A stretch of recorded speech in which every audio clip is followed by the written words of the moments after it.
Welcome back to my channel Joyo Tales. ఈరోజు మన weight loss రెసిపీస్లో మరొక simple weight loss recipe jeera రైస్ని అయితే ఎలా కుక్ చేసుకోవాలో చూసేద్దామండి. నార్మల్గా జీరా రైస్ అయితే మనం వైట్ రైస్తో చేస్తాం కదా, కానీ ఇది డైట్ స్పెషల్ జీరా రైస్ అనమాట. సో బ్రౌన్ రైస్తో జీరా రైస్ని ఎలా కుక్ చేసుకోవాలన్నది ఈ వీడియోలో మీకు చూపిస్తాను.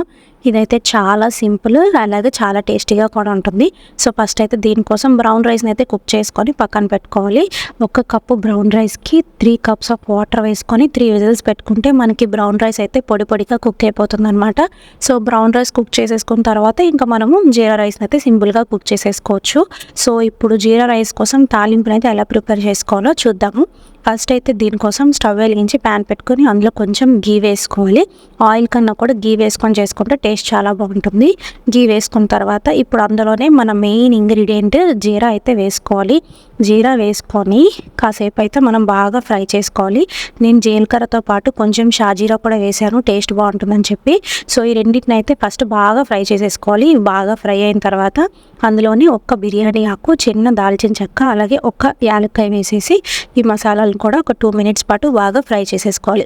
ఇప్పుడు ఇందులో బాగా ఫ్రై చేసేసుకున్న తర్వాత అందులోనే చిన్న ముక్కలుగా కట్ చేసుకున్న వెల్లుల్లిపాయలు అయితే వేసుకోవాలి. వెల్లుల్లిపాయలు వేసుకున్న తర్వాత 2 పచ్చిమిర్చి ముక్కలు, అలాగే 1 ఎండుమిర్చి ముక్కలు అయితే వేసుకొని వీటన్నిటిని బాగా ఫ్రై అవనివ్వాలి. సో ఇవి బాగా ఫ్రై అయిన తర్వాత అందులోనే కరివేపాకును కూడా వేసేసుకొని ఈ తాలింపు అంతటిని ఒకసారి బాగా కలిపేసుకొని ఫ్రై చేసుకోవాలి. ఈ తాలింపు అంతా బాగా ఫ్రై అయిపోయిన తర్వాత ఇప్పుడు మనము కుక్ చేసి పెట్టుకున్న బ్రౌన్ రైస్ని అయితే వేసుకోవాలి. చూసారు కదా బ్రౌన్ రైస్ ఎంత పొడిగా వచ్చిందో. సో ఈ బ్రౌన్ రైస్ని అయితే ఈ తాలింపులో వేసేసుకోవాలి.